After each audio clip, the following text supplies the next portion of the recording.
¿Qué pasa? Ahí está. Bien, ahí estamos. Primera carta de Pedro, capítulo 2, ¿sí? Versículo 4, es lo que nos toca hoy. Vamos a agarrar el versículo 1, que es lo que compartió Pedro el otro día. Así podréis, entendemos un poquito la idea. Dice, primera carta de Pedro, capítulo 2, versículo 1, pero vamos a tomar del 4 en adelante, ¿sí?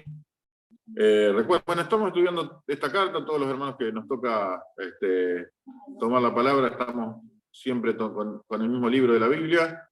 La idea es que pueda ser lo más sistemático posible, por ahí no es tan fácil, pero bueno, por lo menos una vez por semana vamos entendiendo lo que el Señor le dio en su sabiduría al apóstol Pedro para compartirnos, ¿sí? Bien. Entonces dice primera Pedro capítulo 2, perdón. Vamos de nuevo. Versículo 1. Desechando el puesto, toda malicia, todo engaño, hipocresía, envidias y todas las detracciones. Desear. Como niños recién nacidos la leche espiritual no adulterada, para que por ella crezcan para salvación, si es que han gustado la benignidad del Señor. Y a partir de ahora viene lo que vamos a ver ahora. Acercándose a él, piedra viva, desechada ciertamente por los hombres, mas para Dios escogida y preciosa. Ustedes también, como piedras vivas, sean edificados como casa espiritual y sacerdocio santo, para ofrecer sacrificios espirituales aceptables a Dios por medio de Jesucristo. Por lo cual también contiene la Escritura. Y aquí pongo en Sión la principal piedra del ángulo, escogida, preciosa, y el que creyere en él no será avergonzado. Pero para ustedes, para los que creen, él es precioso, pero para los que no creen, ¿qué pasa? La piedra que los edificadores desecharon ha venido a ser cabeza del ángulo y piedra de tropiezo y roca que hace caer, porque tropiezan en la palabra, siendo desobedientes, a lo cual fueron también destinados. Miren, bien. Ahí estamos.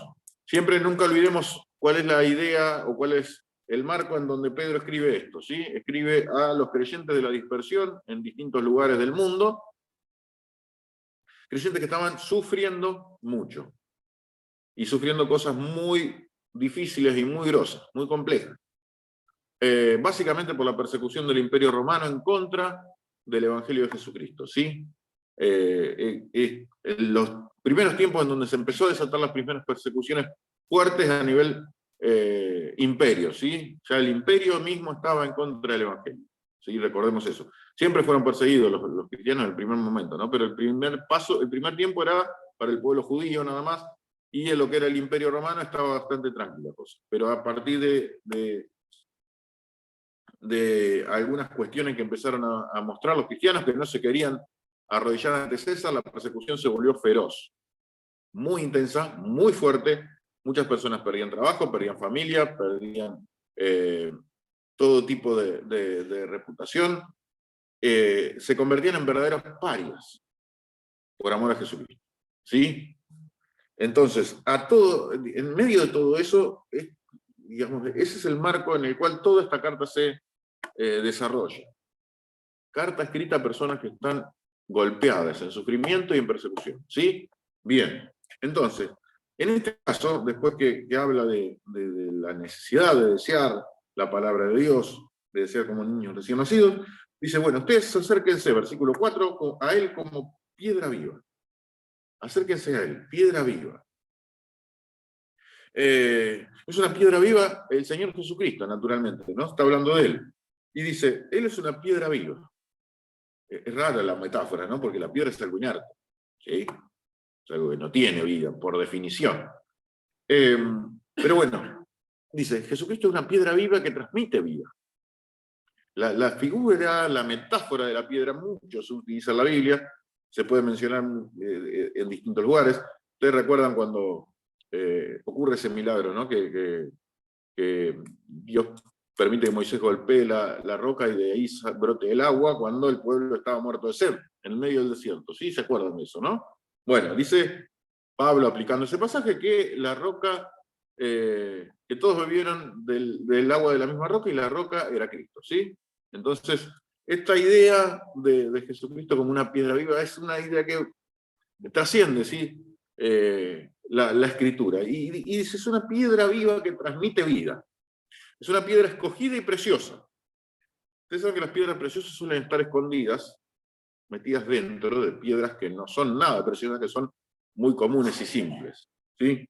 Recuerdo en una ocasión que era chiquito, hicimos un viaje de estudio con la escuela, ni me pregunten dónde, ni en qué año, pero fuimos a un museo de geología o algo por el estilo, ni en qué ciudad, ni nada, no me acuerdo de nada.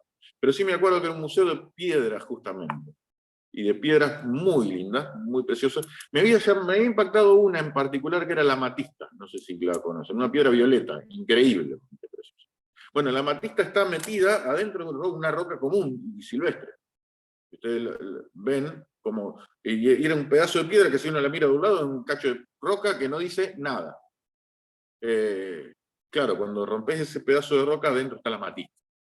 Es una cosa increíble, es púrpura, es una cosa muy linda. Y así había de otros colores y tal. Pero me acuerdo, tengo la imagen, sí, de la amatista o de cualquier otro tipo de piedra que ustedes se puedan imaginar.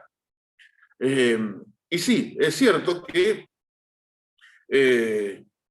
es desechada ciertamente por los hombres, ¿no? Eh, a lo suyo vino y los suyos no le recibieron, dice. Ustedes se acuerdan. Hoy es desechado la mayoría de ellos. Hoy en día. Y ciertamente se trata de desviar cualquier tipo de realidad del mensaje del Evangelio, se trata de poner el foco en lo periférico, indudablemente para atacar, porque son personas que no tienen el Espíritu Santo y desechan el Evangelio, desechan a la misma persona de Jesucristo, pero dice, para Dios esa piedra es escogida y preciosa. Como una amatista, como un zafiro, como una esmeralda, como se puedan imaginar, ¿no? Entonces dice, ustedes piensen en Jesucristo, acérquense a Él, acérquense confiadamente, dice Hebreos, ¿sí? Para hallar gracia y encontrar el oportuno socorro. Ustedes tienen la posibilidad de acercarse con confianza después del camino nuevo que les abrió. Y dice, ustedes también son piedra viva. Claro, acá hay una cuestión que es muy profunda, que tenemos que tener presente. Y es que Él es la piedra viva, sí, pero dice, ustedes también como piedras vivas, dice el versículo 5, sean edificados. Y bueno, hay una serie de responsabilidades, ¿no? Pero hay algo que es extremadamente profundo. Y es que nosotros compartimos la misma naturaleza que Jesús. Lo dice mismo el apóstol Pedro también. Si quieren lo buscan una página después. En la segunda carta, en el capítulo 1, en el versículo 4 dice, por medio de las cuales nos ha dado preciosas y grandísimas promesas, para que por ellas llegasen a ser participantes de la naturaleza divina. Caracoles, participantes de la naturaleza divina. Estamos hablando de que Él es la piedra viva, ustedes también son piedra viva. Tienen su misma naturaleza, muchachos. Tengan presente eso. Eso es la obra que Dios hace en los corazones de las personas que reconocen al Señor Jesús. Dentro del enorme, inconmensurable, brutal paquete de bendiciones que Él les da a las personas que conocieron al Señor, existe esto, el hecho de que sean participantes de la naturaleza divina. Somos herederos de Dios y coherederos con Cristo, decía el apóstol Pablo. Sí. Tenemos la misma naturaleza, la misma simiente. Una cosa muy grosa. Es muy groso lo que hace el Señor cuando una persona, claro, dice la Biblia que quien vaga en este mundo y que camina por este mundo sin tener presente a la persona de Dios, dice que está muerto en sus delitos y pecados. Es un muerto vivo, desde el punto de vista espiritual, está muerto. ¿Sí? Somos espíritu, alma y cuerpo. El cuerpo lo tenemos y andamos. Y mientras tira la máquina, zafa. El alma, también podemos pensar, podemos decidir, tenemos voluntad, tenemos pensamientos, tenemos sentimientos. Pero el espíritu está muerto, dice la palabra. Claro, la paga del pecado es muerte. Por cuanto todos pecaron, están destituidos de la gloria de Dios. La paga del pecado es muerte. Pero el regalo de Dios es vida eterna en Cristo Jesús, Señor nuestro. Y a partir de ahí, suceden un montón de cosas cuando alguien reconoce esa realidad, que la paga del pecado es muerte, que el regalo de Dios es vida, que Jesucristo murió por nosotros, que Él pagó el precio de todos y cada uno de nuestros pecados. Cambia absolutamente todo. Entre otras cosas, cambia la naturaleza y somos participantes de la naturaleza divina. Ustedes también son piedra viva, dice Pedro. Él es la piedra viva por excelencia. Ustedes comparten su naturaleza. Ustedes también. Y como piedras vivas, dice, ustedes tienen ciertas responsabilidades. Es todo muy lindo, sí, lo que el Señor nos ha dado. Pero también tienen responsabilidades que afrontar como tales, ¿no? Recuerdan, seguramente muchos tienen el bosquejo, después a lo mejor podemos pedir la fe de si nos puede hacer algunas copias más, ¿no? Pero muchos tienen el bosquejo de la carta, ¿no? Y vemos que después de una introducción ahí habla todo de la existencia en la vida cristiana, ¿no? La nueva vida, el llamado a la santidad, la nueva existencia como elegido de Dios es lo que tenemos ahora, ¿no? Y después habla de las obligaciones cristianas. Pero ya nos va introduciendo un poquito a ese tema. Y dice, bueno, fenómeno. Lo que ustedes han vivido es muy grosso, es terrible. Son participantes de la naturaleza divina, son piedras vivas que comparten la misma naturaleza con la piedra viva por excelencia. Entonces ustedes también, dice, tienen ciertas responsabilidades. ¿Y cuáles son? Y, miren, versículo 5. Sean edificados como casa espiritual. Es indispensable. De las muchas metáforas que se usan en la Biblia, esta es una de las más comunes también, ¿no? Del edificio, el de la casa. Sean edificadas como casa espiritual. Siempre cuando hablamos de la casa de Dios, ¿no? Ven conmigo a la casa de Dios, a veces cantamos, ¿no? Pero lo cierto es que también, desde el templo enormemente magnificente que lideró su construcción Salomón en el Antiguo Testamento, hasta cualquier otro tipo de templo o construcción, Dios se ha encargado de mostrar en innumerable cantidad de veces que Dios no habita en templo hecho por mano de hombre. Y Dios no habita en templo hecho por mano de hombre, porque hoy su templo es el templo, dice, ustedes son templo del Espíritu Santo, ustedes, sus cuerpos son templo del Espíritu Santo. Como tal, le tienen que prestar mucha atención y mucho cuidado. Usted sabe que en el libro de Hebreos el escritor, él cuenta en capítulo 3, versículo 5, dice que Moisés, a la verdad, fue fiel en toda la casa de Dios como siervo, para testimonio de lo que iba a decir, pero Cristo, como hijo sobre su casa, la cual casa somos nosotros, y retenemos firme hasta el fin la confianza y la gloria, y el gloriarnos de esperanza. Es decir, él está hablando, ahí Hebreos compara muchas veces a Jesucristo con los ángeles, con Moisés, con la ley, con los sacerdotes, con Aarón, con un montón de cosas.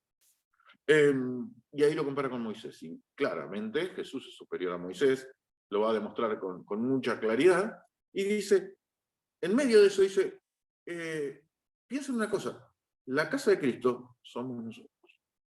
Dios no habita en templo hecho por mano de hombre. La casa de Jesucristo somos nosotros. Y entonces a partir de ahí ustedes son edificados como una casa espiritual, como un también sacerdocio santo.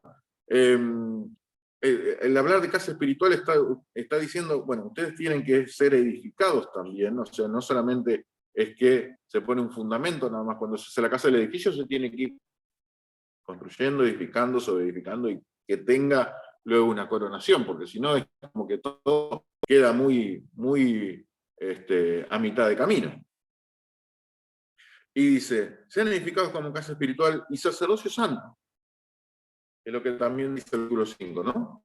Usted sabe que el oficio sacerdotal era el oficio de interceder, intercesión, eso era el sacerdote en la antigüedad. El sacerdote estaba en el medio, era alguien que se ponía en el medio. ¿En el medio de qué? Entre Dios y las personas, entre Dios y la gente. Entonces, ¿qué hacía?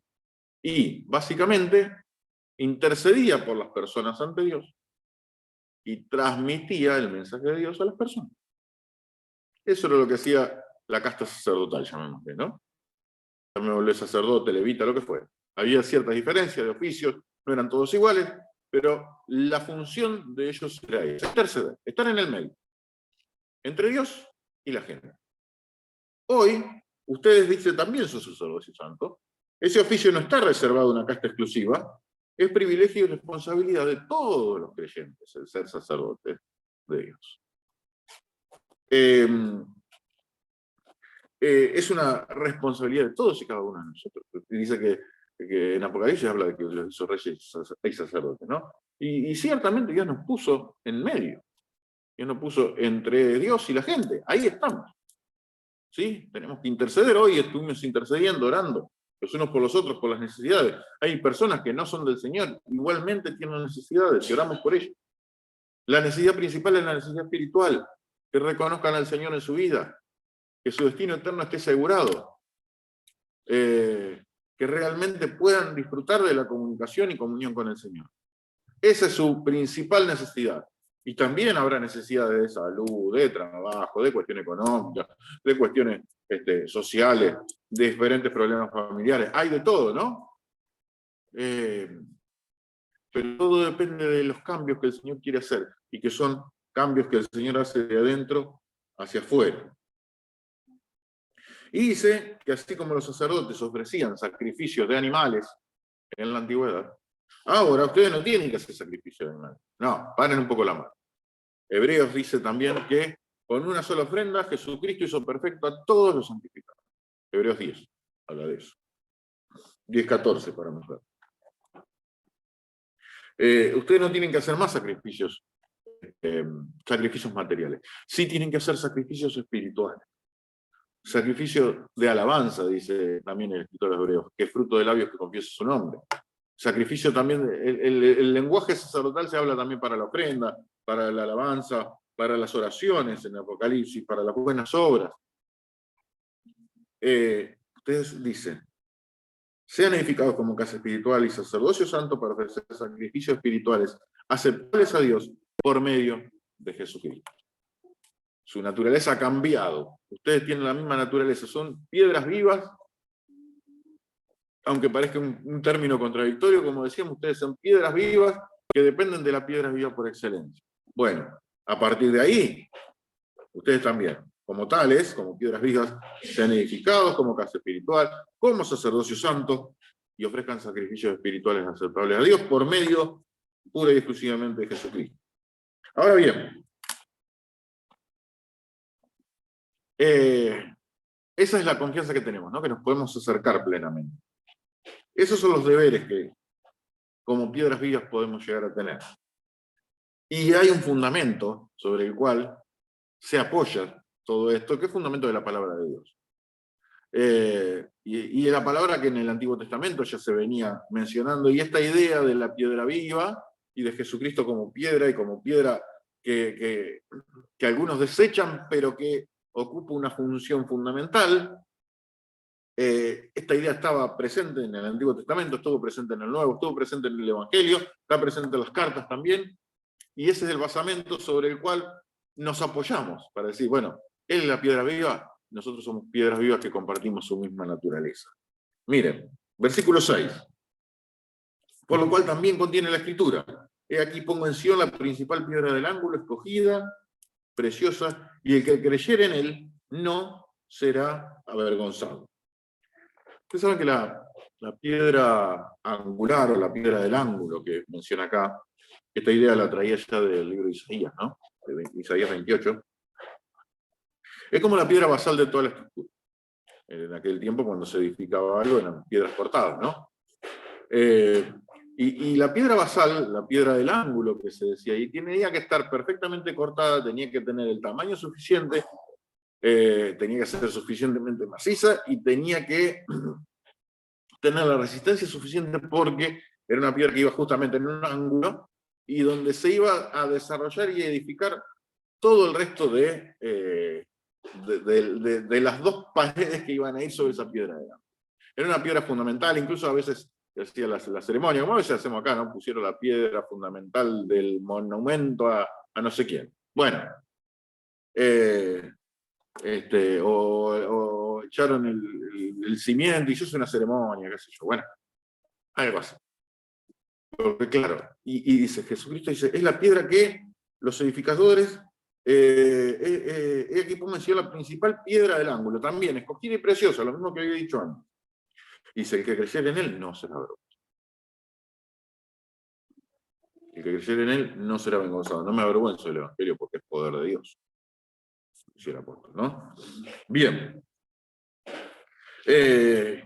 Y justamente era la que tenía que ser más fuerte, la que tenía que estar perfectamente cortada. Justamente también se habla de que ustedes, la iglesia del Señor, es edificada sobre el fundamento que es Jesucristo, y sobre Jesucristo el fundamento que vienen de los apóstoles y profetas, y luego ustedes van creciendo, ¿no? A partir de ahí está esa piedra del ángulo. Hay algunos comentaristas también, algunos lingüistas, que hacen una pequeña distinción entre lo que es esta piedra del ángulo de la cual habla el versículo 6, que hemos leído recién, y lo que menciona el versículo 7, porque vean que el versículo 7 dice, para vosotros pues los que creen, él es precioso, pero para los que no creen, bueno, él va a ser piedra de tropiezo, lo va a decir el 8, pero fíjense cómo primero hace una mención al Salmo 118, esta referencia al Salmo 118 también la hace el Señor Jesús,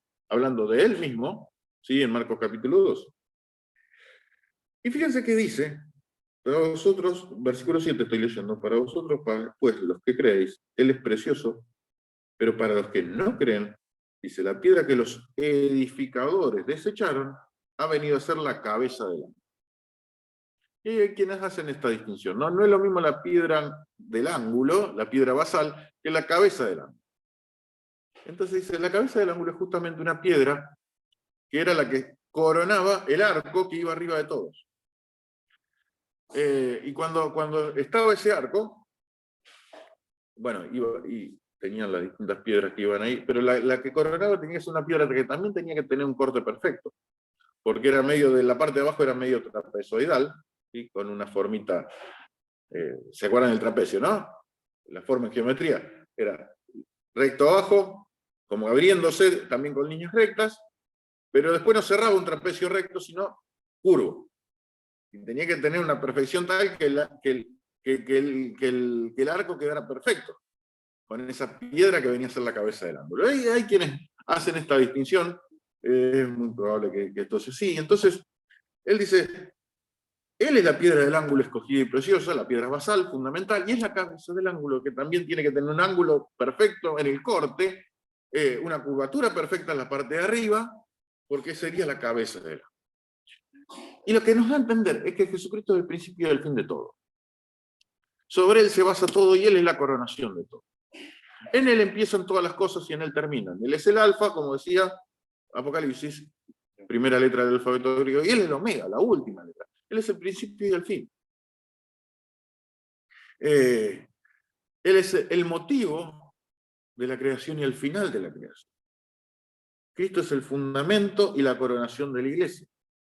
Él es la cabeza del ángulo. No solamente la piedra angular, sino también la cabeza del ángulo. Ambas cosas. Pero claro, dice, no solamente es eso, sino también es piedra de tropiezo, dice el 8, y roca que hace caer, porque tropiezan a la palabra, siendo desobedientes, a la cual también fueron destinados. Dice la palabra de Dios en Romanos capítulo 1, que quienes profesaron ser sabios se hicieron necios, quienes adoraron a las criaturas por encima del Creador, quienes desecharon y no reconocieron al Creador de todas las cosas, no lo tuvieron en alta estima ni le dieron gracias. Dice, a ellos Dios los entregó a pasiones vergonzosas, a pasiones desordenadas, a una vida que se alejaba, y es como que Dios dice en algún momento, bueno, ¿vos querés hacer la tuya? Dale para adelante. Cuando haces la tuya, cuando vos sos el dueño de tu propio destino, bueno, dale nomás. Salite de mi cobertura, y lo que termina pasando indefectiblemente es que nosotros por nosotros mismos no podemos hacer nada. Y nuestra vida se derrumba. Y seguramente Jesucristo, para aquellas personas que hacen la suya, que la tienen clara y que no le tienen que pedir permiso a nadie para nada. Y sí, seguramente no será una piedra escogida y preciosa, sino que será una piedra de tropiezo y una roca que hará caer. Con Jesús todos nos vamos a encontrar. Con Jesús todos tenemos la situación en el futuro de que todos tendremos que dar alguna respuesta ante Él. Todos damos una respuesta. Y una realidad de las que nos toca vivir es que en algunos casos hemos reconocido humildemente lo que nos ha pasado, lo que nos ha sucedido, hemos reconocido nuestra realidad de pecado, y Él es una piedra escogida y preciosa, es una piedra viva que te hace y te convierte en una piedra viva compartiendo su misma naturaleza. En otros casos, será una piedra de tropiezo y una roca que hace caer. Hoy el Señor se presenta nuevamente y nos muestra cuál es esa dicotomía, ¿no? Esos dos caminos por los cuales podemos llegar a transitar. Y gracias al Señor, creo que el Señor a muchos los ha convertido en piedras vivas, que pueden disfrutar de tener la misma naturaleza que Él mismo, de ser una piedra que, al contrario de lo que sucede en el mundo de la física, donde la piedra es un ente absolutamente inerte, es una piedra viva que también da vida y transmite vida. Y que podemos, llegado el caso, compartir aún su misma naturaleza. Esa es una gran bendición que el Señor nos ha dado. Luego hablar del pueblo de Dios una vez de lo que ha desarrollado esta idea, ¿no? La idea de la piedra, esta metáfora que es tan preciosa y tan linda, ¿no? Voy a hablar del pueblo de Dios y lo que significa. Será tema que Dios mediante Fabián nos va a compartir el miércoles que viene. Pero quedemos con esta idea. Él es la piedra viva por excelencia.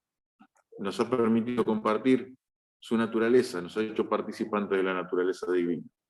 Él es la piedra que los edificadores han desechado, pero para nosotros es escogida y preciosa. Jesucristo hizo todo para que podamos disfrutar de una nueva vida junto con Él. ¿Amén? ¿Oramos? Te agradecemos, Señor, por este tiempo, por este momento que nos has permitido pasar. Gracias porque tu palabra nos resulta absolutamente clara, nos muestra la realidad, nos clarifica absolutamente todas las cosas.